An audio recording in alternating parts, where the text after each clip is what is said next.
Good morning बच्चों।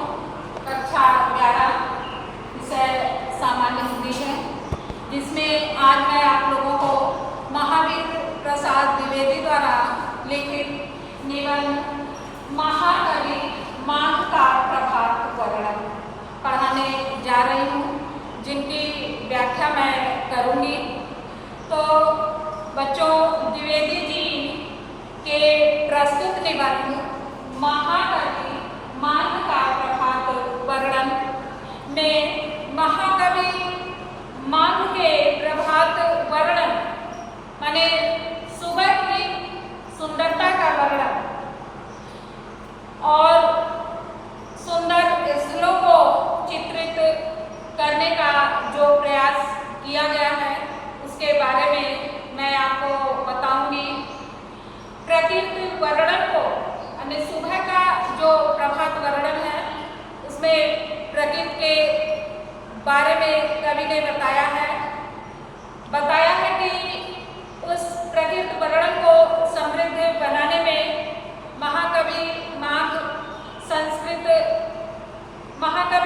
का संस्कृत साहित्य में भी अद्वितीय स्थान है और इसलिए इस निबंध में लेखक सूर्य, चंद्रमा एवं नक्षत्रों का अत्यंत सुंदर वर्णन किया है।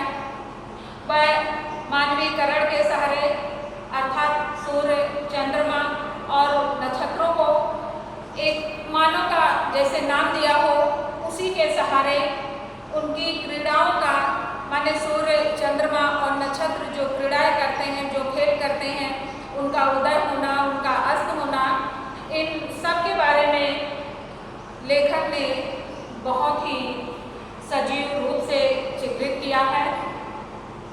इस प्रकार से बच्चों, लेखक जो है उनका सूर्य का बाल रूप समझते हैं, अर्थात जब सूर्य का उदय होता है, जैसे सूर्य उदय होता है, सूर्य निकलता है, तो आप देखते हैं कि पहले बहुत थोड़ा, फिर उससे ज़्यादा दिखाई देता है। तो बाल रूप जैसे बच्चे पैदा होते हैं तो छोटे, फिर उनसे बड़े ऐसे होते हैं। इस प्रकार लेखक सूर्य के बाल रूप का वर्णन किया है और वह बता रहा है कि रात अब बहुत थोड़ी रह गई है, अर्थात सुबह होने वाली है। इस प्रकार लेखक कह रहा कि सुबह होने में कुछ ही कसर है, अर्थात सुबह होने वाली है। तो वह कह रहा कि जरा सप्तऋषि नाम के तारों को तो देखिए, माने आसमान में सप्तऋषि नाम के तारे, जो 7 तारे हैं, उनको लेखक जो है ऋषियों का नाम दे रहा है। उनके तारों को इस प्रकार ऋषियों का नाम दिया, इसलिए उसको बताया है सप्तऋषि माने 7 ऋषि। उसमें है भरद्वाज, विश्वामित्र, जमदग्नि, वशिष्ठ, कश्यप, गौतम और अत्रि। माने उन तारों का ऋषियों का नाम दिया है, इसलिए उसको कहा है कि सप्तऋषि तारों को तो देखिए, वे आसमान में लंबे पड़े हुए हैं। माने इस प्रकार से तारे आसमान में लंबे दिखाई दे रहे हैं। लेखक कह रहा है कि ऐसा प्रतीत हो रहा है जैसे उसका पिछला भाग तो नीचे को कुछ झुका सा, माने आसमान में इस प्रकार से चित्र उन तारों का दिखाई दे रहा है, जैसे लग रहा है कि उसका पिछला भाग नीचे से कुछ झुका सा है और अगला ऊपर को उठा हुआ है। लेखक का कहने का तात्पर्य है कि उनके अधोभाग में एक छोटा सा ध्रुव तारा इस प्रकार से कुछ माने थोड़ा चमक रहा है। ऐसा लग रहा है कि जैसे सप्त ऋषियों माने जो 7 ऋषि का नाम दिया है, तारों को 7 ऋषि का नाम बताया है, कि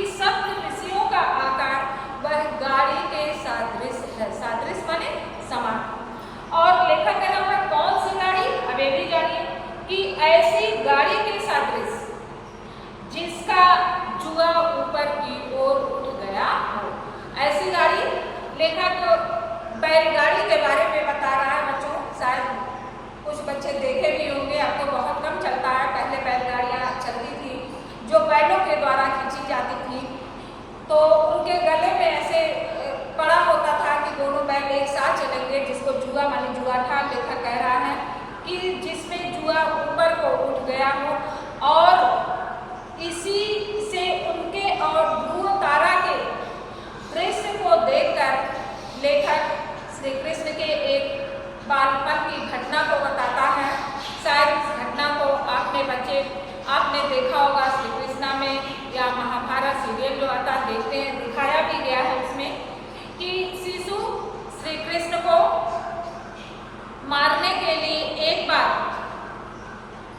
गाड़ी का रूप बनाकर सक्टासुर नाम का एक दानव उनके पास आया और श्री कृष्ण ने पालने में पड़े ही पड़े, खेलते ही खेलते उसे लात मार दी। किसे?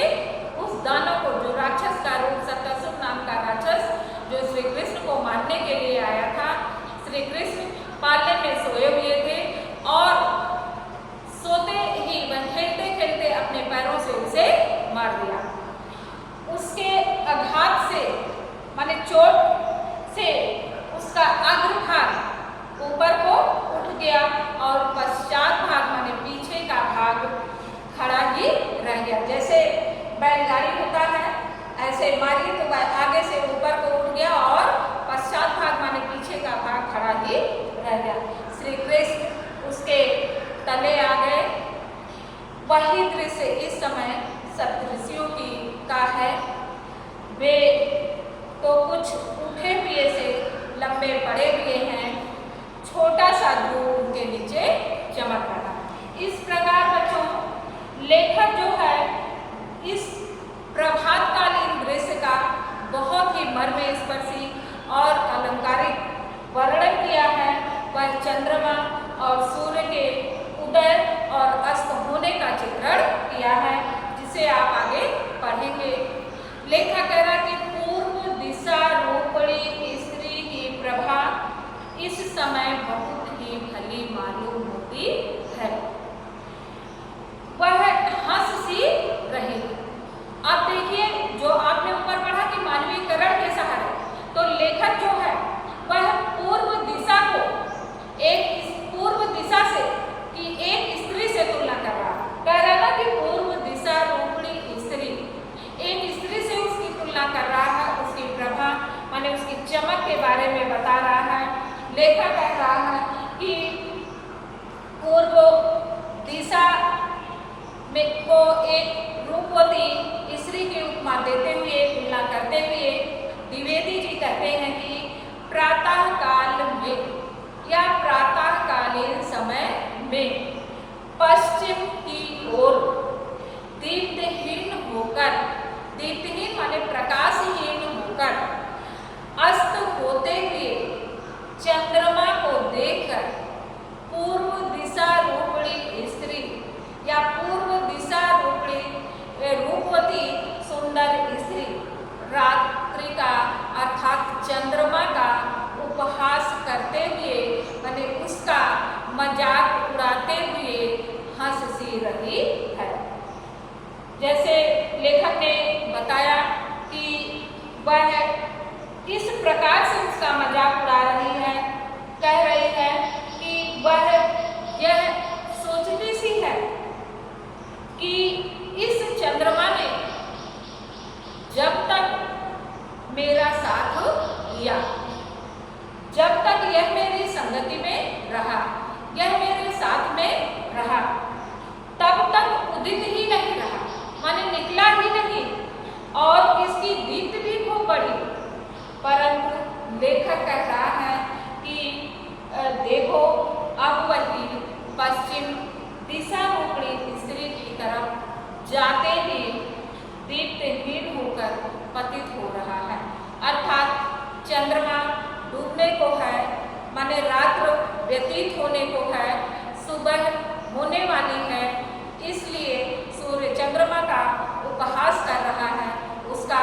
मजाक उड़ा रहा है। लेखक कह रहा है कि इसी के बहाने पूर्व दिशा अर्थात पूर्व दिशा रूपी स्त्री चंद्रमा को देख देख उसके प्रभा के बहाने, उसकी चमक के बहाने ईर्ष्या से मुस्कुरा सी रही है। परंतु लेखक कह रहा है कि चंद्रमा को उसके हंसी मजाक का, उसके हंसी उड़ाने का कुछ भी या कोई भी परवाह नहीं है। वह अपने समय से उदित होगा और अपने समय से अस्त होगा। इस प्रकार बच्चों लेखक उनके उदित और अस्त अर्थात सूर्य के निकलने और अस्त होने का कुछ दृश्य प्रस्तुत कर रहा है। कह रहा है कि अस्त होने के कारण उसका बिंब तो लाल है, परंतु किरणें उसकी पुराने कमल की नाल के कटे हुए टुकड़ों के समान सफेद है। क्यों? क्योंकि वह अस्त होने वाला है, चंद्रमा अब अस्त होने वाला है, इसलिए लेखक कह रहा है उसका बिंब तो लाल है लेकिन किरणें उसकी कुछ कमजोर सी हो गई है। और इस प्रकार से लेखक बता रहा है कि कुमकुम मिश्रित सफेद, आपने बेटा कुमकुम जानती हैं जो सिंदूर के रंग का होता है, तो इसलिए लेखक कह रहा है उसके बिंब के रंग को बता रहा है कि वह कुमकुम मिश्रित सफेद चंदन के सदृश माने सफेद उनके समान, उनकी लालिमा मिली हुई सफेद किरणों से चंद्रमा पश्चिम दिग्वधु माने दिशा रूपी वधु का श्रृंगार सा कर रहा है। अर्थात उसे प्रसन्न करने के लिए उसके मुख पर चंदन सा लेप लगा रहा है। और इस प्रकार से लेखक पूर्व दिग्वधु माने पूर्व दिशा रूपी वधु के द्वारा किए गए उपहास माने उसके द्वारा किए गए उसके हंसी मजाक की तरफ उसका ध्यान नहीं जा रहा है।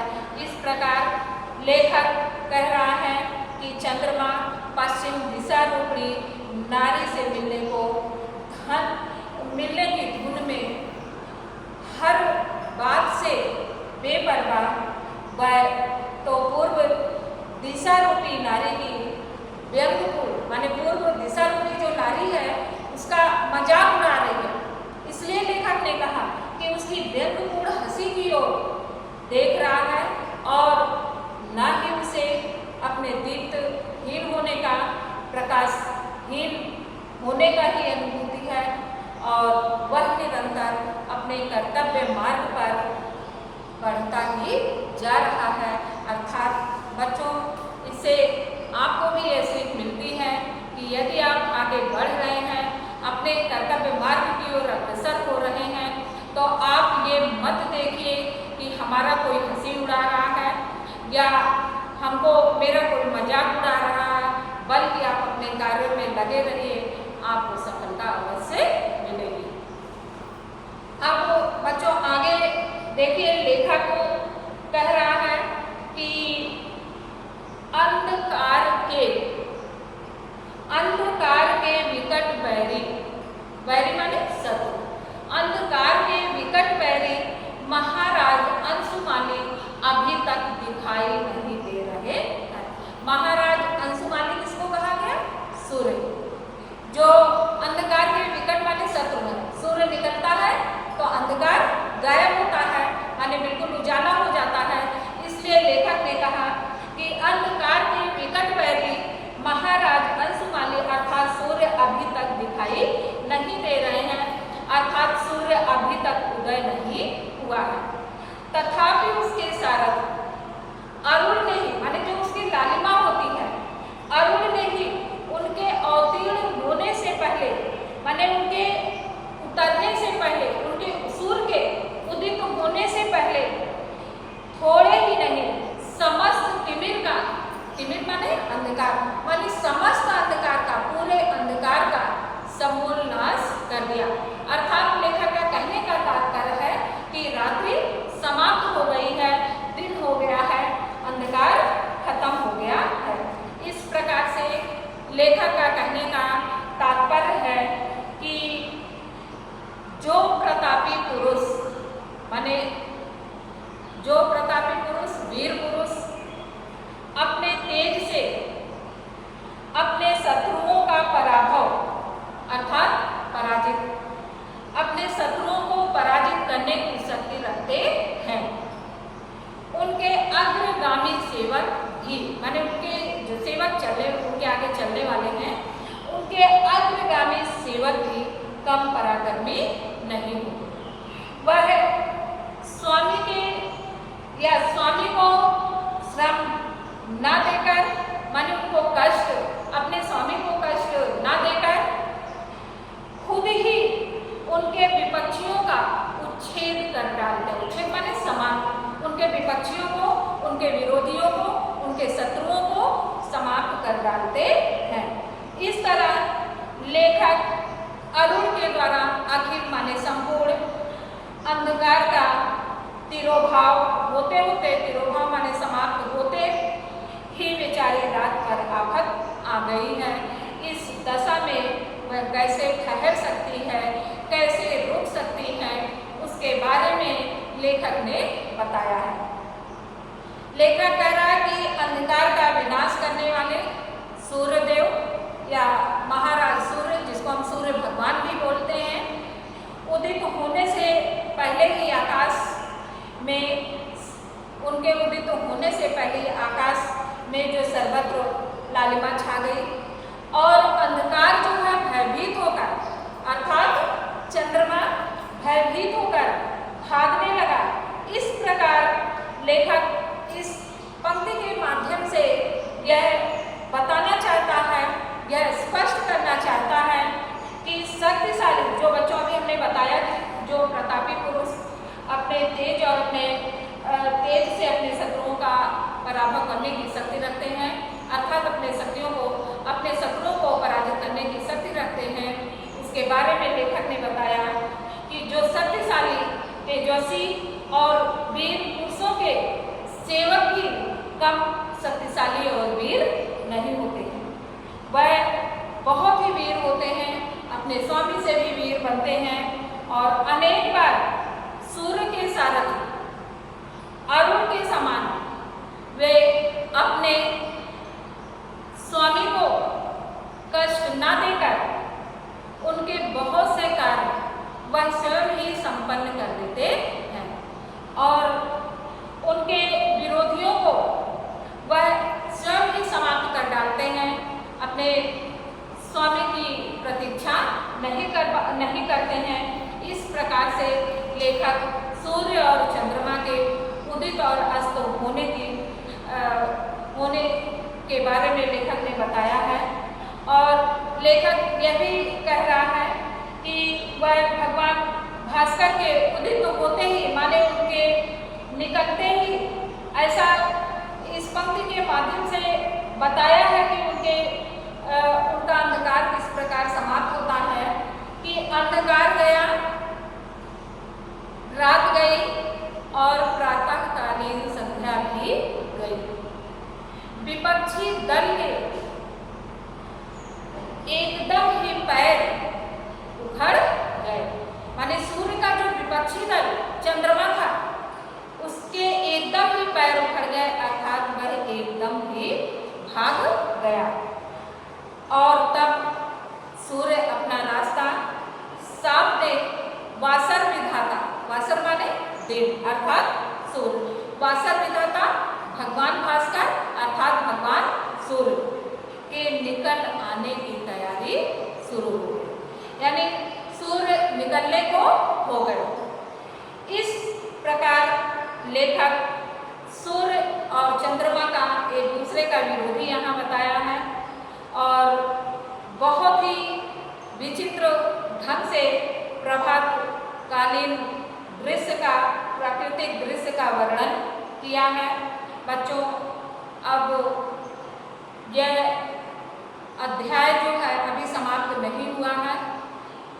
अगला भाग मैं कल आपको बताऊंगी। जितना पढ़ाया गया है आप इसको ध्यान से पढ़ लीजिएगा। जो नहीं आएगा उसको आप पूछ भी सकते हैं। अगला पाठ मैं कल